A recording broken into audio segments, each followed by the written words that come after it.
قدرت أن تمسي وأن تصبح وليس في قلبك غش لأحد فافعل وذاك سنتي.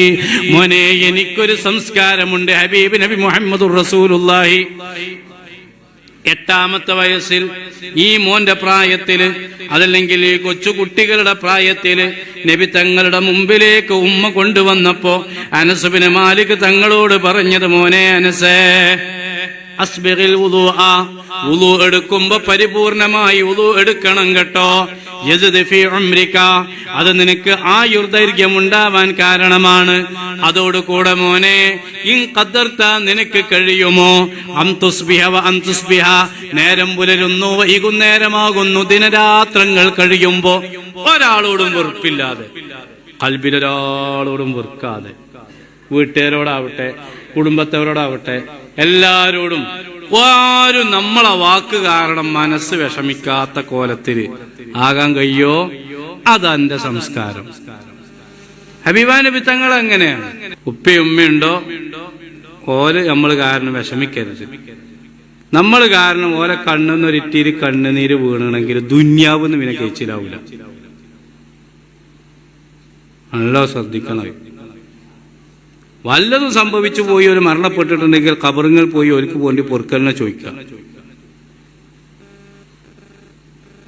ഒരിക്കലും രക്ഷപ്പെടൂല. നമ്മൾ വളരെ ശ്രദ്ധിക്കേണ്ടതാണ്. കാരണം അവരോടുള്ള ബാധ്യത അത്ര വലിയ കടപ്പാടാണ്. ആരെങ്കിലും ബന്ധം വിച്ഛേദിച്ചിട്ടുണ്ടെങ്കിൽ അങ്ങോട്ട് പുനഃസ്ഥാപിക്കാം. കാരണം നമ്മൾ ദ്വാരക്കുമ്പോ എന്താ പറയല്? അള്ളാഹ് ദ്വാരക്കാൻ പറഞ്ഞു നമ്മളോട്, എന്ത്, വലാ തജ്അൽ ഫീ ഖുലൂബിനാ ഗില്ലൻ ലില്ലദീന ആമനൂ റബ്ബനാ ഇന്നക റഊഫുർ റഹീം. പടച്ചോനെ, ഒരു മുഅ്മിനിനോടും നിന്റെ ഖൽബില് വെറുപ്പ് തരരുത് കേട്ടോ. എന്താ നമ്മൾ ഒരാളോട് വെറുപ്പ്? ഞാൻ ഒരാൾ തെറ്റി നിൽക്കുക. എന്തിനാ തെറ്റിയത്? പാപ്പാന്റെ മുതൽ ഒരിച്ചപ്പോ ഓൻ മുന്നെടുത്തു എനിക്ക് ബേക്കാ തന്നത്. അങ്ങനെ പല കാരണങ്ങളും മുതലിന്റെ വിഷയത്തില്, അതല്ലെങ്കിൽ എന്റെ വണ്ടീന്റെ പിന്നിൽ കൊടുത്തിട്ട് ഓനാൾ കുത്തി, അല്ലെങ്കിൽ വേറെ എന്തെങ്കിലും ദുന്യാവിന്റെ പ്രശ്നത്തിൽ ഞാൻ ഒരാൾ തെറ്റി നിൽക്കാം. 3 ദിവസം വരെ റെഡി. 3ാമത്തെ ദിവസം കഴിഞ്ഞാൽ ഒരു സെക്കൻഡിന് ഒരു തെറ്റായിട്ടാണ് അത് എഴുതുക. അപ്പൊ ഒരാളോട് ഒരു ദിവസം തെറ്റുന്ന 84,000 ദോഷം ഇവിടെ കയറി. 10 ദിവസമാകുമ്പോ 8,40,000 കുറ്റം പറഞ്ഞുണ്ടാവും. 100 ദിവസത്തിനാകുമ്പോ 80,40,000 ദോഷം പറഞ്ഞു. ഒരാളോട് തെറ്റാറിന ചില്ലറല്ല. ഈ ദുന്യാവിലെ ഏറ്റവും വലിയ പൊട്ടത്തരാണ് ഏത്?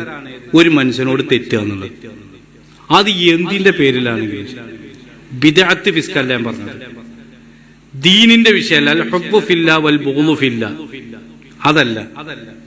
സാധാരണഗതിയിൽ ദുന്യാവിന്റെ പേരിൽ എന്തെങ്കിലുമൊക്കെ ഒരു വിഷയം കമ്മിറ്റി യോഗത്തിൽ ഒന്നെ എതിർത്തു, അല്ലെങ്കിൽ പഞ്ചായത്ത് ഇലക്ഷൻ ഒന്നെ തോൽപ്പിച്ചു, അല്ലെങ്കിൽ വേറെന്തെങ്കിലും സംഗതി ഉണ്ടായി, ഒന്നും തെറ്റാള മാർഗമല്ല.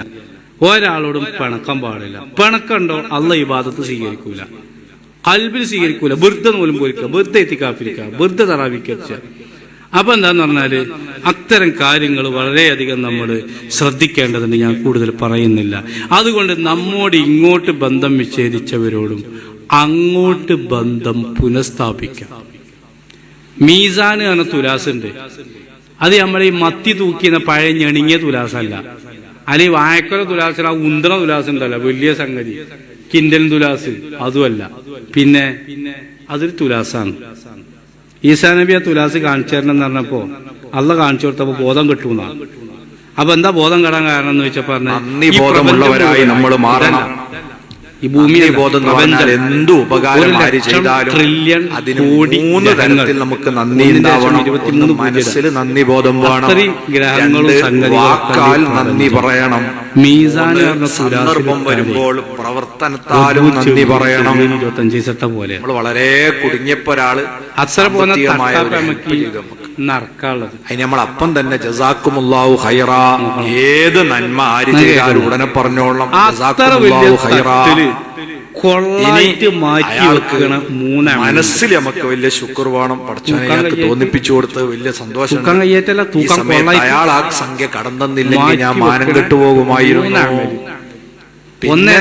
നമുക്ക് ആ ശുക്ർ തിരിച്ച് ചെയ്യാൻ പറ്റിയപ്പോഴാണ് നമ്മൾക്ക് അല്ലാഹു തആല സാമ്പത്തിക അഭിവൃദ്ധി ഒക്കെ തന്നു.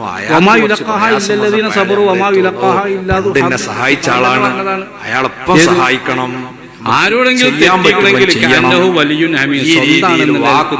പ്രവൃത്തിയും മനസ്സുമൊക്കെ പക്ഷെ നന്ദിബോധമുള്ളവരായി തീരണം.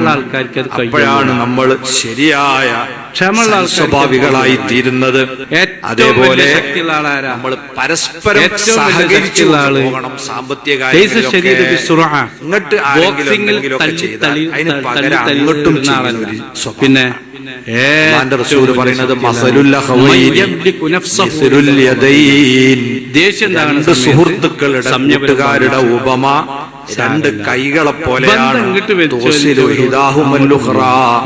രണ്ട് കൈകളെ സ്വഭാവം എന്താ? ഒരു കൈ മറ്റേ കൈയിന് അങ്ങോട്ടും ഇങ്ങോട്ടും കഴുകി കൊടുക്കും. കൈയും കാലും പോലെ ആവരുത്. കാലിന് കുറെ കാലായില്ലേ, അതുപോലെ ആക്രമിച്ചോ കൈ കൊടുക്കും.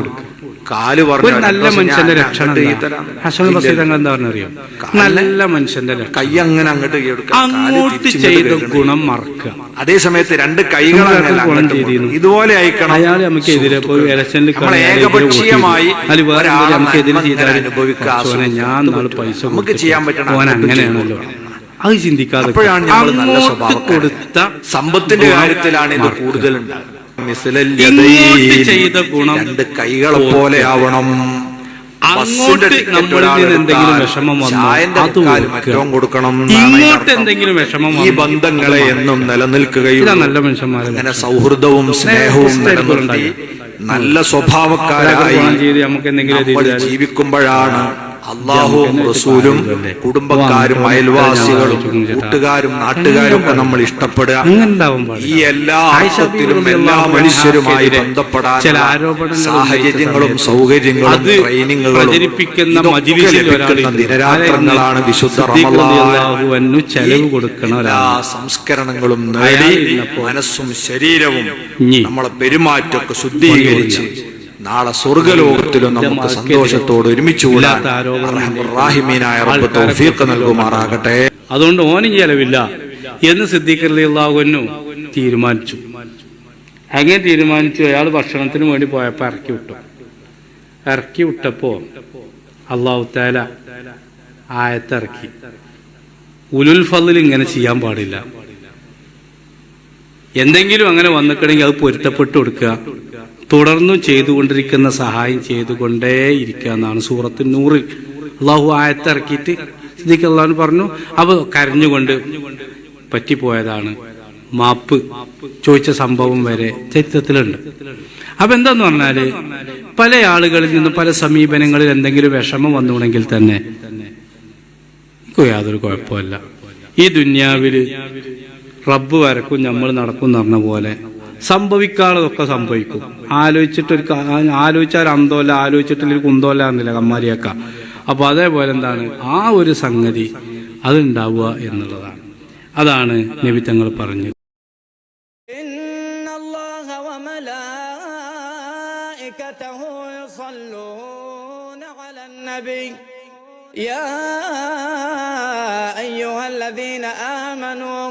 صلوا عليه وسلموا تسليما اللهم صل وسلم وبارك عليه إن الله وملائكته يصلون على النبي يا أيها الذين آمنوا صلوا عليه وسلموا تسليما اللهم صل وسلم وبارك عليه.